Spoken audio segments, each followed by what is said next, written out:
Welcome to the Seek Wisdom podcast, where we talk with others who love Jesus about wisdom in the faith. I'm your host, Nehemiah, and today our guest is Pastor Reggie. Thank you for coming on, bro. Awesome. Hey, thank you, man, for having me. I've been looking forward to the chance to jump on here and talk with you, man. Super I cool. love the podcast. Appreciate it. Cool.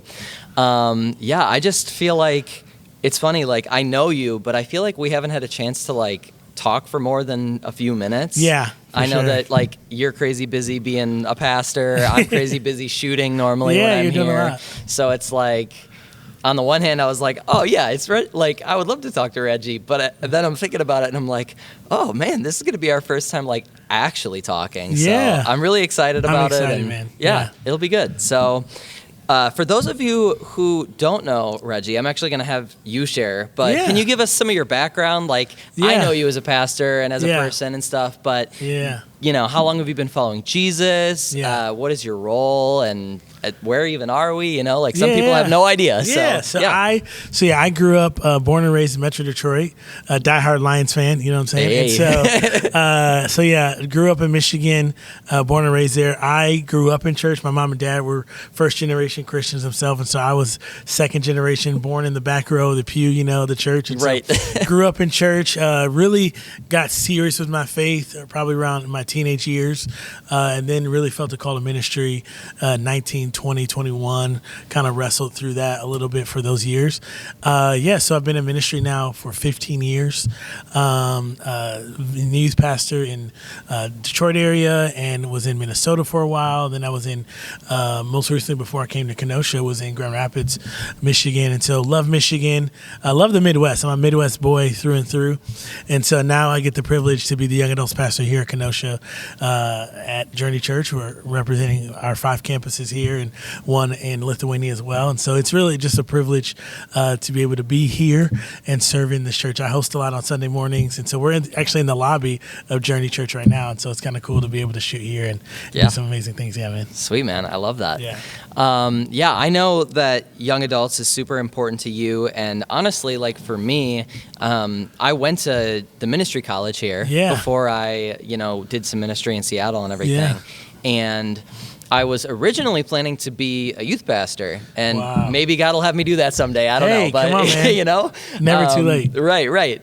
But that being said, like one of the things that I was always passionate about as young adults, and kind of leading even youth into that phase of young adults, if that makes sense. Yeah, bridging that. Right. Yeah. So like me and my wife Ivy both were looking into doing youth. She was more interested in like the middle school age, and I was more like the high school age, and like obviously love them all, but that was kind of where our strengths were, I guess.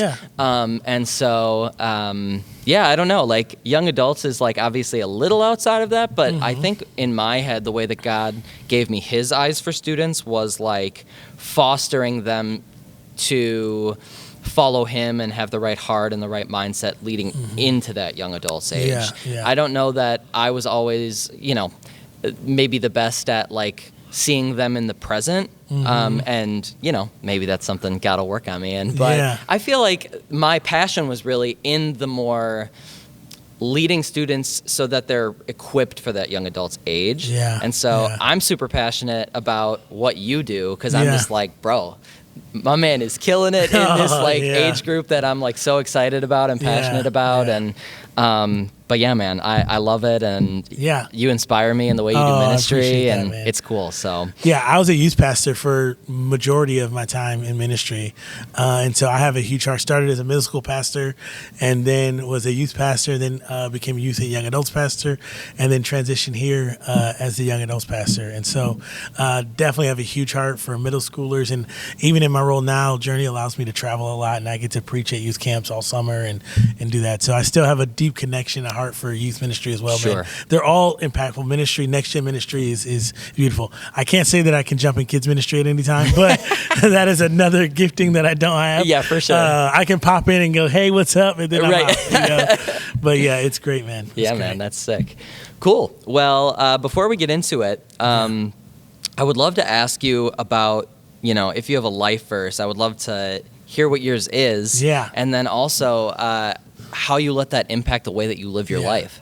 Yeah, I definitely think there's definitely been different verses that have touched my life in a different way in different seasons of my life.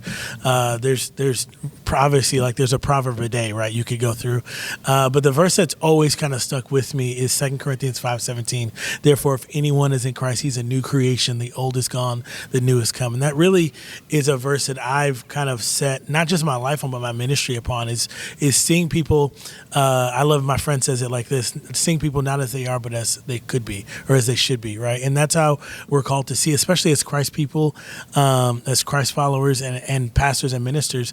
There's a lot of people that walk into the church hurting, broken, but I'm called to not see them in their current situation, but as God would have them to be and how God sees them, right? And so I look at that and go, hey, that is my verse that, hey, no matter what you've come into the church with, no matter what you've walked in to the building or into this relationship with, God is able to do exceedingly abundantly above all we could ever ask, think, or imagine, and he's able to set you free from anything and everything. And so I look at that and go, hey, like that is the start of something. Like God is continually doing that. And it's a reminder for me too that he's still doing that in me, right? Yeah. He's still like the yesterday is still new, right? His mercies are new every morning. And so I think 2 Corinthians 5:17 has been a verse that has stuck with me through different seasons in my life. Yeah, that's awesome. Man. Super cool.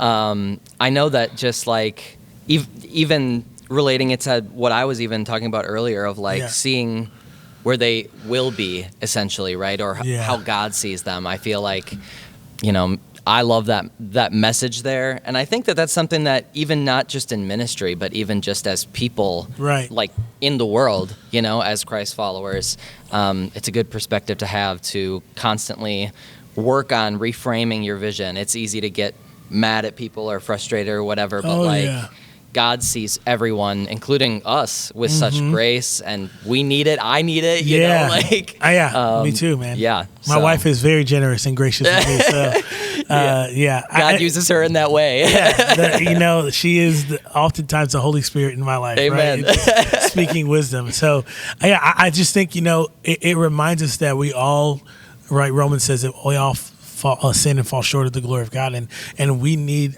grace and mercy each and every day. And so it's a reminder for me that like I get a new start with Christ, and how what be it for me to not give someone else that same chance and opportunity. Yeah, that's great, man. Yeah, sick, cool. Well, I have a few questions that I've already kind of written up that I wanted to talk with you about. I love that, man. The first one just being, I'm even going to read it a little bit here if that's cool with you. Yeah, that's fine.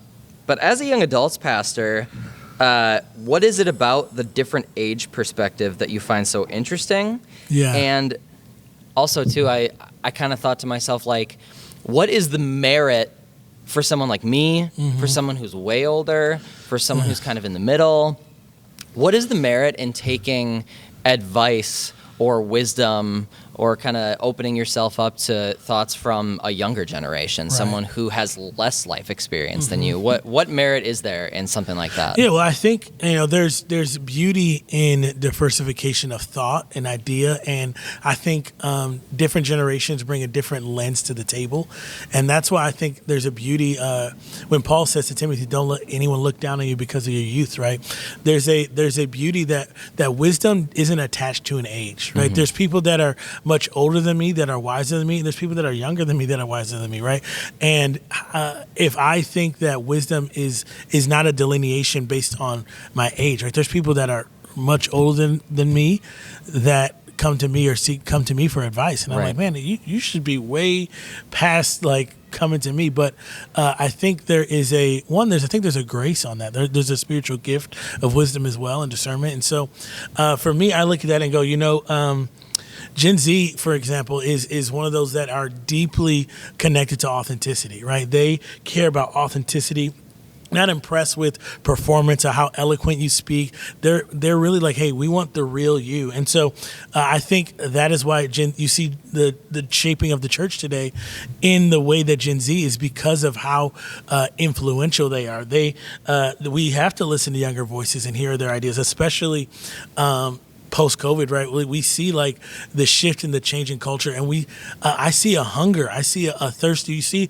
statistics now where for the first time in probably 20 years, church attendance is going up again in our country. So and that's a direct result of young adults. Yeah. It's a direct result of young adults reading the word, jumping. And so we have to, because they're not the church of tomorrow, they're the church of today. And so we have to look at that and say, man, I don't want to miss. I tell this to my team all the time, young adults, to say, hey, I see what's happening throughout our country, and I don't want us to be on the outside looking in at like, man, we missed a move of God. Right. Because all throughout the generations and revivals have happened, and there have been people that missed it. Yeah. Even in the times of Jesus, when Jesus was walking the earth, people missed who he was. It's crazy. And you're like, that's Jesus. Yeah. Dude. Like, and so, but if they can miss it then, right, we can definitely miss it now. Yeah. And so I want our team, and I want us as a church and as a body of believers to say, hey, like, I don't want to miss what God is doing, because it may not look the way I think it should, or maybe it didn't look the way it did in generations past. But there's a hunger and a thirst for righteousness. There's a hunger for Jesus. There is just a fresh move of God that's happening, and taking advice from younger generations, it actually helps us, right? It helps us to stay humble. It helps us to stay teachable. It helps us to connect where God is going, not just where he's been, right? So that's where I look and go, I want to seek wisdom from every generation. I don't want to miss a move of God because I wasn't looking in the right place. Right. Yeah, for sure. No, that's sick. I feel like one of the things when you were saying how like Gen Z is like, hopping on the Jesus train, so to speak. Yeah. I'm convicted sometimes when I'm scrolling through like social media or whatever, and I see like these younger people than me who have been in the faith way less time, and they're talking about like their Bible routines, and they're like way better than mine. You know, like they're like way more structured, or they're spending more time in the Word, or they like know it in their heart more. And I think that that's like a good reminder for me of like why I, at least personally, would want to seek wisdom from someone younger than me, is like, as much as I want to believe that I'm killing it in every area of my faith, like I'm not, and I could be doing better in in plenty of areas. Mm-hmm. And I think that there's going to be times where someone has a piece of wisdom for me who's younger than me, and they're maybe even in the Word more than me. They're maybe even talking to God more than me. And like, obviously I don't want to like admit that to myself. And I think that's where the pride comes in, and why maybe I don't want to look for the wisdom there, But I think that having that perspective shift of like what you're talking about, how these young people are like, they're hungry for Jesus. And so, even if we've been in the faith longer, we might be, I don't know, I don't want to say more stale, but kinda, like it's a space where, and I pray this often, God, bring me back to my first love. Yeah. Right. There's this, and oftentimes, especially if we grew up in church, there can be a familiarity to things that are holy, and a familiarity to things that are beautiful and that are maybe even like mundane, really, in the faith, like the things like reading your word and praying and talking to God, and I think as this move of and this revival is happening, there's a push of coming back to the simple ways, the simple things, the basic, the back to the basics, if you will, of the faith. And I think if you're not careful, you can become callous to the things and so casual to the things that God is really trying to do, and say like, hey, the power doesn't come from performance. It really comes from the private place, the secret place. Yep. And I think Gen Z is recognizing that more and more, and they're hungry for that, right? And they're, again, we said it, they're not hungry for performance. They're really just hungry for his presence. And they want more of him. And whatever shape or form it looks like, it doesn't have to look like it did before. It can look new. It can look, but however it does, it needs to be authentic. Yeah. No, that's so good. Yeah, man. Yeah, man. The next question that I have for you is kind of like on the flip side. We're talking about like the importance of seeking wisdom and from the younger generation as well as the old, but that being said, I think that mentorship plays into this to some degree as well, right? Yeah, I think that like seeking wisdom in, random moments, I can't think of the word, spontaneous moments, that's wonderful. And love that, always have your heart open to that. Be open for that, for sure. Right. But I also think that like, almost like scheduling it. Like, there's like the importance of reading scripture when you feel it is great. But like, if you don't schedule it, you might not do it as often as you're supposed to. 100%. And I think the same can go with wisdom, you know, like, so mentorship, I think, is something that no matter your age, even if you're not a believer, to some degree, you probably think is good, has merit. You know, if you're looking to getting into cooking or photo and video or the faith or whatever, like having a mentor who's going to be able to speak into your life is beneficial. I think most people agree with that. I think most people would, That being said, though, I think in the faith, even with my story, there's been times where I've had skepticism about getting a mentor, at least within the faith. Like, I think that there's moments where I'm like, is that really something I need? Or I don't know what it is. Like, honestly, like, I've had it, but I don't really have a whole lot to pinpoint of what it is. And I'm just curious, as someone who works with young adults a lot and who has worked with youth a lot, is there anything that you think kind of loads that skepticism from younger generations about mentorship? And what would you say to someone who is skeptical about mentorship? Yeah, well, one, I think it hasn't really been modeled well. I think for many years and even probably generations, it just hasn't. There many people haven't seen healthy long-term mentorship, and it's they haven't seen it up close. Like, they maybe have seen or heard of people and say, "Oh yeah, this is my mentor, that's my mentor," but they haven't seen it. So when you haven't seen something modeled, you only go by hearsay or often we see and hear the bad more often than we see or hear the good, right? Right. In news and media and whatever, I feel like every time we turn around now, there's a ministry leader doing this or that or falling, and it's very easy for us to see that and go, I don't want any part of that. And that connects to there's some people that carry church hurt or trust issues, right? And especially, I think, really like post-COVID, right? I hate saying post-COVID now, but like, it really is when isolation became really at an all-time high. Right. It became normal. It became almost a new normal. Authority, really like biblical authority and mentorship, really became distant or felt maybe out of touch. And so now people don't really seek it out, and we've kind of left it up. And in a world of influencers and algorithms, really, we don't have to. We can very easily curate the voices in our life. Right. Yeah. It's very easy to curate who I want to speak into my life, what I want. And if we're not careful, the reality is mentors aren't always easy to connect with. They're not always even the most convenient voices in my life, right? There's mentors in my life that I call that I don't always get a ring from or an answer from. Right. There's other people in my life that will always pick up the phone, but they don't always give me the best advice, right? Fair enough. And I think for younger generations especially, real mentorship often includes pruning. It includes correction. It includes stretching that sometimes is hard to hear, hard to listen to. And a lot of younger generations have grown up being told to only follow what's good, or to follow your heart, or follow what makes sense to you. And so, this is, we're in the age of participation trophies and coddling really of a younger generation. And so, when someone comes in and says, "Hey, you need to stop doing that," it can be very off-putting if you're not used to that, right? Right. And it can be very offsetting when you go, "Hey, like, someone's correcting me or coaching me, and it feels like they're attacking me, right? Because I don't know how to receive it, because I'm not used to it." And so that's where I would go. There's some merit to why people feel that way, because there is real church hurt. But not all corrections hurt, right? Not all coaching is criticism, and sometimes, like, you need constructive criticism.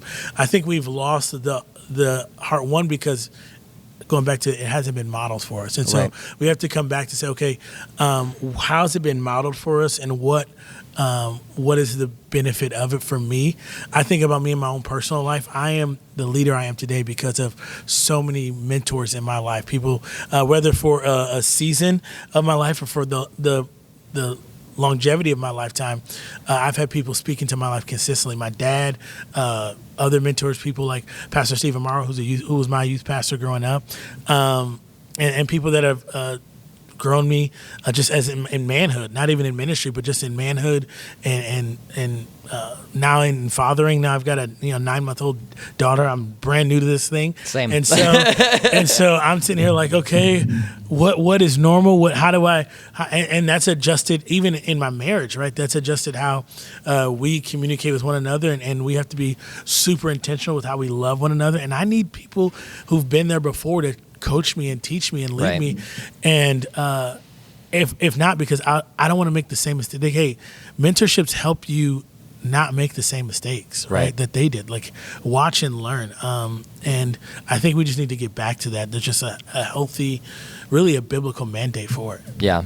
Yeah, I mean, I think that even, I'm sitting here talking to you about this, but I'm super guilty of that, honestly. Like, back in Seattle, I had a relationship. I'm not going to say who, but, had a relationship where I was being mentored by someone who had to bring a lot of correction into my life. And they loved me, and they were someone who was very serious in their faith and who I still trust in their perspective and respect and their perspective and everything.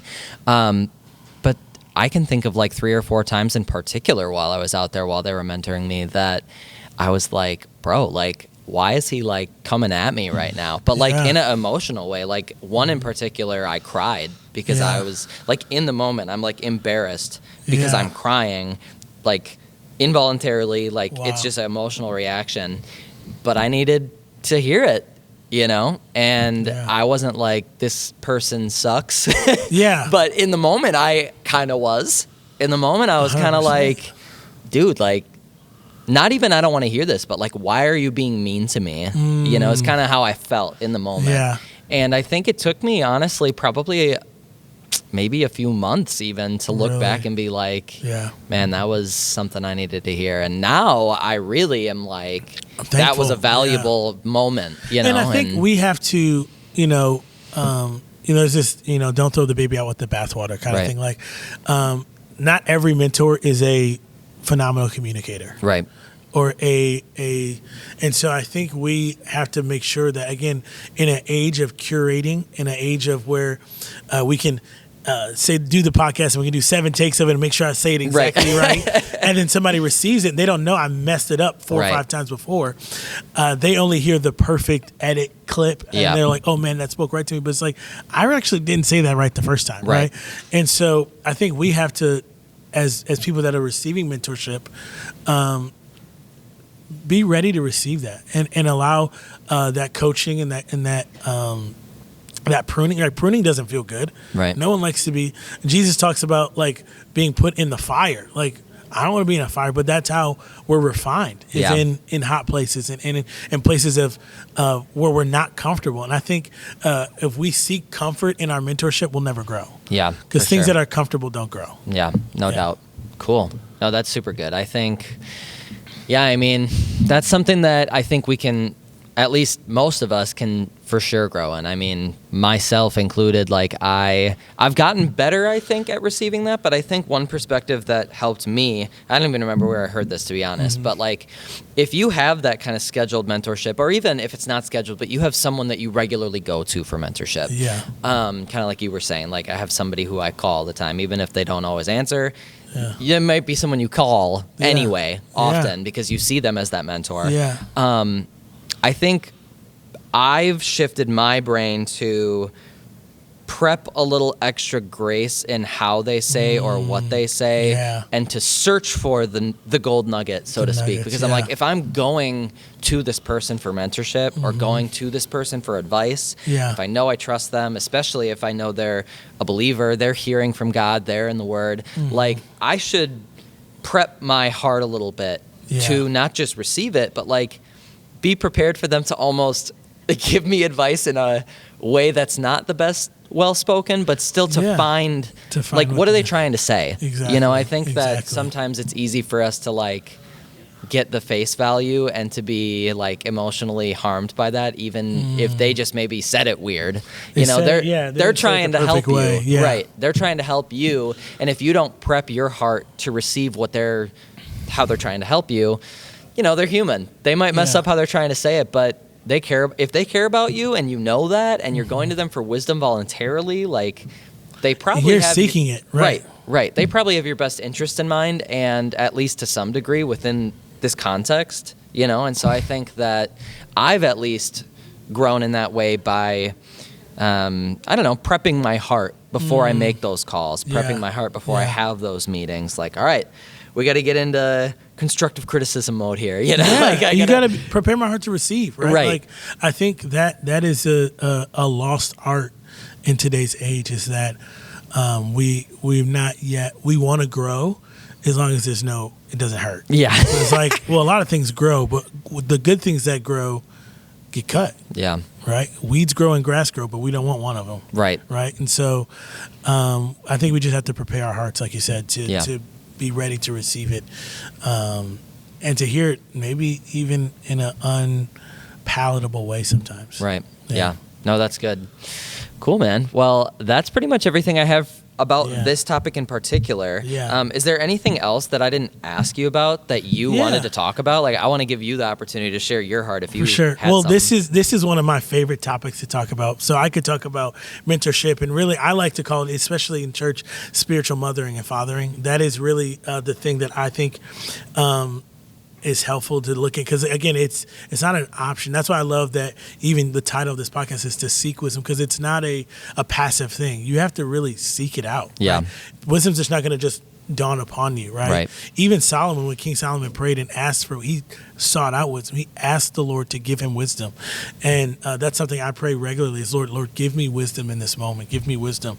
But mentors are the people that help you see blind spots. They're the people that help you break cycles. They're the people that really build your confidence. People, mentors in my life that have said, I see greatness in you. Like, that's one of my dad, the things that my dad spoke to me that will forever shape my life is as a young boy, when my father looks at me and says, I see greatness in you.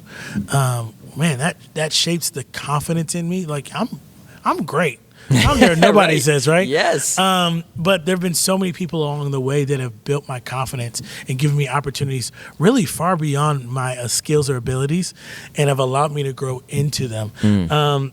There's an article I love, one of my favorite articles I've ever read. It's called Of Elephants and Men. And if you've never heard of this article, go look it up. It's Of Elephants and Men. And it talks about the lack thereof. There's this spot in Africa, in South Africa, where a reserve, a park, where they had elephants, and the elephant population was outgrowing the space they had. Interesting. And so what happened was, in order to create space, they took out the big mastiff elephants out of the park and moved them down the road. And what began to happen is, when those older elephants, if you will, the older elephants that were removed, the younger elephants then became ultra aggressive, became violent, and were actually attacking other elephants. They were attacking other animals in there, to the point where they thought it was actually like poaching going on. Oh my gosh. And so they began to put in hidden cameras and secret cameras all over, night vision cameras and things like that to watch the reserve. And what they found was the younger elephants were actually, because their testosterone, they're growing up, they're becoming men and or males, if you will. Right. They were out of control, and so they weren't sure what to do. And once the older males were reintroduced, all the chaos stopped immediately. Oh my gosh, that's crazy. Like, immediately. And what does that show us? It shows us that even in the church, that spiritual mothers and fathers model what maturity looks like. And with a lack of models, we cast off all restraint, right? And so we have to come back to a place of where spiritual mothers and fathers are needed. Mentors keep us grounded. They keep us growing. They keep us God honoring. They are the ones that shape our life in the way that God would have us go in the next direction. So I'm somebody that loves to talk about this topic, so thank you for having me on. Oh yeah. I think if I could say one thing, it's don't underestimate your voice or your value. Right? I think it's very easy as a young person. This is why Paul says that to Timothy, right? Don't allow people to look down on you because of you. Don't underestimate your voice or your value, because you may be the missing voice. And you don't have to be perfect to pour into someone. That's why I love our opportunity in young adults, is to bring spiritual mothers and fathers in. And oftentimes they'll say, me? Like, oh, I don't have anything. It's like, no. You've been where they are. Yeah, exactly. And that's all we're asking. It's Yeah. not for your perfection. It's just for where you've been. It's your response. So, someone's always watching it, right? Someone's always watching how you live, how you respond, how you parent, how you love. And really, that's what influence is. Yeah. And so I encourage people, no matter whether you're 18 or 88, to invest in someone else, right? Be the kind of leader you wish you had when you were younger. Be the kind of leader that maybe you did have when you were younger. And continue passing on to the next generation what God is doing. So that's what I would say is don't underestimate your voice or your value. Yeah, that's super cool. Well, thank you for sharing that. I feel like some of the moments that I feel the most energized in my faith today are after I get off the phone with someone who I see as a mentor. And I have a scheduled once a month with my buddy Evan in Seattle, and we're the same age.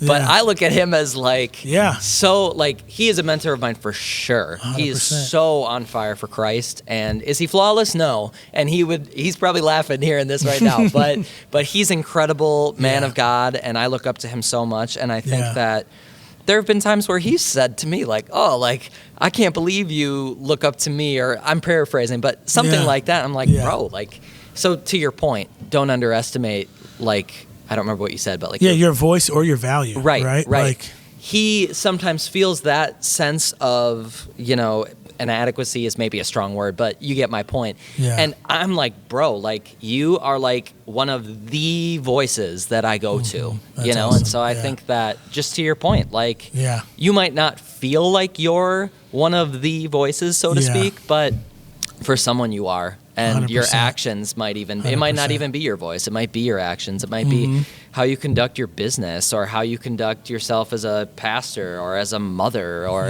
whatever, And I 100%. Think to your point, people are watching, and I'm watching people too who probably don't even know I'm exactly. So, and that's the beauty of mentorship is sometimes mentorship is at a distance and sometimes it's up close. And so there's people that are mentors in my life that they don't know me at all. Right. And I go, man, but I've watched how they raise their kids. I go, man, they have 4, 5, 6 kids and all of them love Jesus. Yeah. All of them are serving. I want what they have. Yeah. I want a parent like them. They have no idea that I'm watching them, but I'm watching them. Yeah. No, that's good, man. Yeah. Cool. Well, where can we find more of not only you, but young adults? Give me your shameless plug here, So definitely Journey Young Adults, Thursdays at 7:00 right here at our Kenosha campus. We also have our Beach Park Close campus as well. We have young adults there with an amazing group of young adults. Myself on Instagram, just _ Reggie Hill. Plug, I've got resources and things like that. So I'd love to encourage people to be more like Jesus, man. Yeah, man. I love that. Where is Journey Young Adults on socials as well? Okay. Just at JRNYYA. Okay, so, sick. Cool. Find us there. Yeah, man. Yeah, awesome, man. Well, thank you so much for coming on. I really appreciate it. This was super fun, and so cool. it was good. So let's do it again. Yeah, absolutely. Awesome. If you guys want to see more from the Seek Wisdom podcast, we are everywhere. We have short form on Instagram, TikTok, YouTube Shorts. We have our long form video on YouTube, and all the audio is on Spotify, Apple Podcasts, stuff like that. So I'll have our tags on the screen and in the description as well. But yeah, if you look up Seek Wisdom Podcast on any of the platforms, you should find us. So thank you so much for tuning in, and we will see you guys next time. Thanks for watching or listening.